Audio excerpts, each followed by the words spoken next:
For decades, the dominant model of addiction was purely biological. It suggested a foreign substance permanently hijacks the brain's circuitry with an inescapable chemical hook.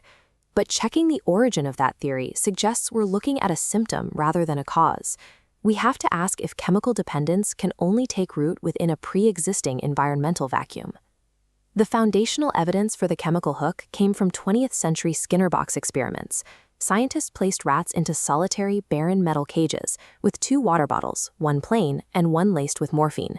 In these isolated conditions, the rats consumed the drugs until they died. Psychologist Bruce Alexander challenged this by building Rat Park, an expansive enclosure filled with toys and a social community. A chart reveals that despite heavily sweetened morphine, socially enriched rats actively avoided it, consuming a tiny fraction compared to isolated counterparts. Alexander's findings redefined addiction as a functional adaptation to an impoverished and isolated environment. For humans, this isolation is often internal. Physician Gabor Mate argues that all addictions function as a desperate attempt to soothe the pain caused by childhood emotional loss and trauma. Mate's perspective was forged in Vancouver's downtown East Side. This community demonstrates how extreme social dislocation and systemic stress create the perfect conditions for addiction. This trauma exists on a spectrum. It includes big T trauma, such as overt abuse, as well as small t trauma, the chronic emotional neglect or lack of parental attunement that leaves a child feeling persistently invisible or unlovable. When a child lacks a safe, attuned environment, the brain's stress and reward systems fail to integrate properly. The reward circuit becomes isolated, looping on itself. This internal Skinner box forces the individual to rely on substances to numb the biological isolation.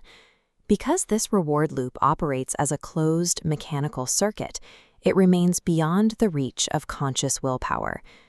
This physical reality informs step 1 of the 12-step program, an admission of powerlessness that acknowledges the cycle has become biologically self-sustaining. Recovery requires more than just removing the substance. It requires dismantling the individual's isolation and healing the underlying trauma. True recovery is often blocked by a thick layer of psychological debris, the toxic guilt and deep-seated shame generated by years of addictive behavior.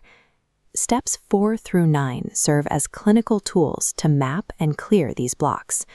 By conducting a searching and fearless moral inventory, the individual identifies the specific resentments and harms that keep them trapped in a cycle of self-loathing. Making direct amends functions as a therapeutic mechanism. It forces the individual to replace long-term denial and secrecy with rigorous external accountability. Systematically repairing broken relationships builds a new foundation of self-compassion.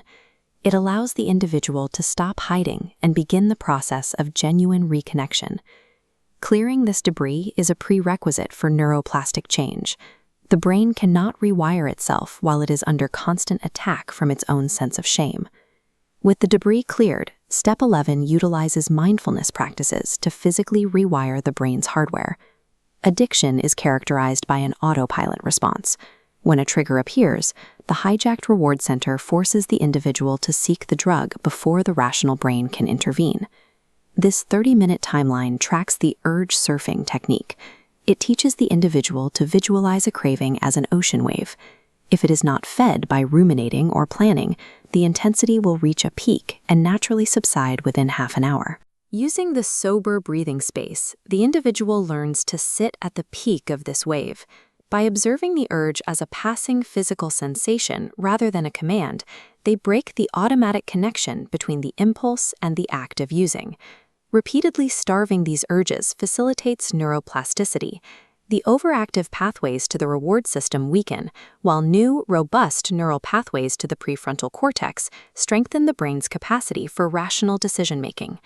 To navigate the physical discomfort of this rewiring, the 12-step program utilizes the concept of a higher power. Whether defined through religion, nature, or the collective wisdom of a group, this anchor provides the external stability the brain needs to endure the process of change.